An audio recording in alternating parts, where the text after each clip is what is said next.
Selamat sore Pak Amir. Kami dari Cayo Data Rema YouTuber ingin menanyakan komentar Bapak mengenai hasil rapat dengar pendapat Komisi 7 DPR RI yang membahas masalah investasi PT Freeport Indonesia. Silakan.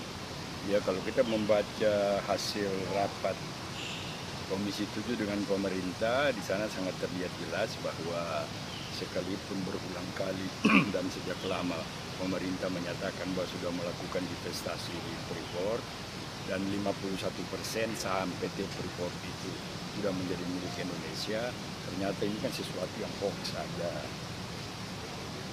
Jelas kemarin pengakuan dari Direktur Inalum sendiri bahwa belum 1 sen pun Inalum yang diberi tugas oleh pemerintah membayar kepada Freeport. Jadi proses divestasi itu kan hanya masih wacana-wacana, omongan-omongan.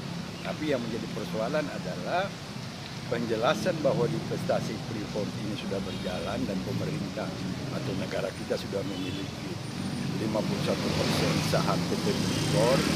Ini kan keluar dari mulut seorang presiden dan para pembantu presiden. Tapi ternyata kemudian dengan hasil rapat dengan Komisi 7 kemarin jelas ini kan bahwa apa yang disampaikan oleh Presiden dan pembantu-pembantunya kan merupakan sebuah kebohongan.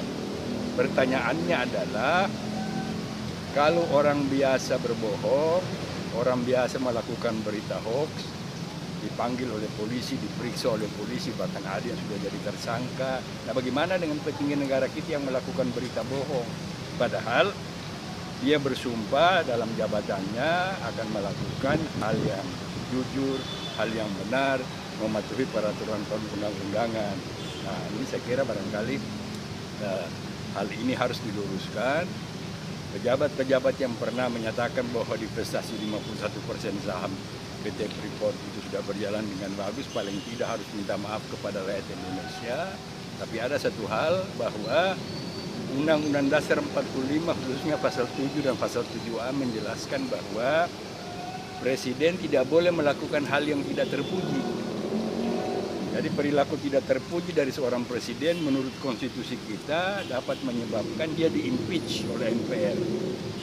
Oleh karena itu barangkali teman-teman fraksi-fraksi di DPR dan MPR sudah bisa melihat dari hasil rapat Komisi 7 kemarin di mana sudah terbukti bahwa Inalum belum membayar 1 sen pun kepada PT Freeport, berarti berita mengenai divestasi PT Freeport selama ini adalah berita bohong yang sekaligus berarti Presiden sudah melakukan sebuah perbuatan yang tidak terpuji.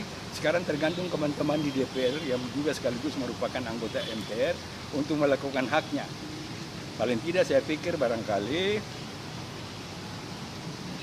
fraksi Gerindra, fraksi PKS, dan fraksi PAN barangkali sudah tiba saatnya mengajukan usulan untuk melakukan hak angket, misalnya menggunakan hak angket mereka di DPR untuk secara jelas mempertanyakan langsung kepada Presiden penjelasan Anda selama ini tentang Freeport ternyata begini, bagaimana gitu kan. Ini kan satu bentuk perbuatan tidak terpuji karena masalahnya bahwa rakyat disuguhi informasi yang tidak benar. Jadi sekali lagi masalahnya terpulang kepada DPR. Karena apa yang dilakukan ini sudah jelas merupakan sebuah kebohongan, sebuah perbuatan yang tidak terpuji, yang oleh Undang-Undang Dasar kita dinyatakan bahwa Presiden tidak boleh melakukan perbuatan yang tidak terpuji, dan oleh karena itu kalau dia melakukan perbuatan tidak terpuji maka dia bisa di-impeach oleh MPR.